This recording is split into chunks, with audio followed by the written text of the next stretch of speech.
Ernst Haeckel, the German professor from Jena University, made up this entire dumb idea in 1869. Darwin's book came out in 1859. The next year it was translated to German. Haeckel read the book and said, wow, what a great theory.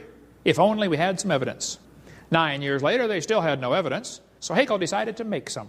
He was an embryology professor. He's taught how embryos develop, so he took a drawing of a dog and a human embryo and changed them, made them look just alike, and said, see, this proves we have a common ancestor with dogs. He took drawings of all kinds of different animals and faked them, and he made them all look very, very similar. Haeckel made giant posters of his fake drawings and traveled all over Germany and told everybody, you ought to believe this new theory because we've got the proof right here. After all, he's a professor of embryology. He wouldn't lie, would he? And how many folks back then had microscopes to check him out? Haeckel just about single-handedly converted the Germans to believing in evolution, which led to the obvious conclusion, hey, if evolution is true, then maybe one race has evolved farther than the rest. I wonder who it is. Must be the Germans. We'll see where that led. On top are Haeckel's fake drawings. Underneath are actual photographs of what he claimed he was drawing a picture of. Haeckel lied deliberately. His own university held a trial and convicted him in 1875. He said, I should feel utterly condemned, except hundreds of biologists lie under the same charge. Everybody else lies, so it's okay for me to lie too.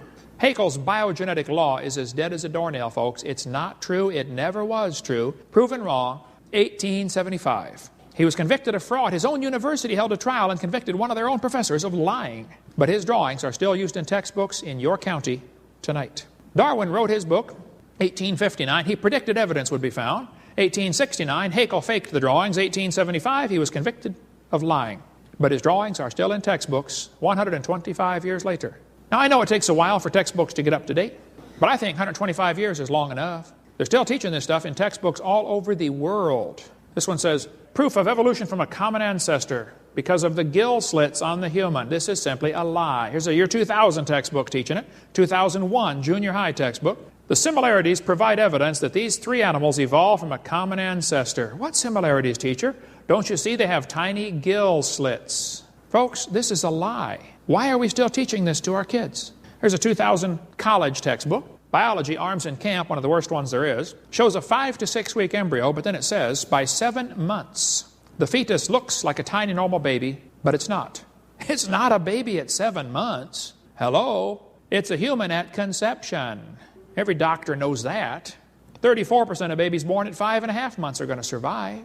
Maybe you heard about the lady that had surgery on her baby before it was born. They cut the mother open, cut the uterus open, and there's the baby holding the doctor's finger, 5 months along.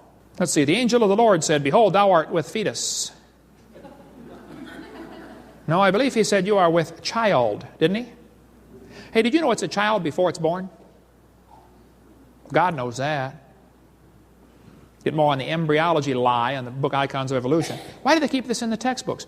That's the only way to justify abortion.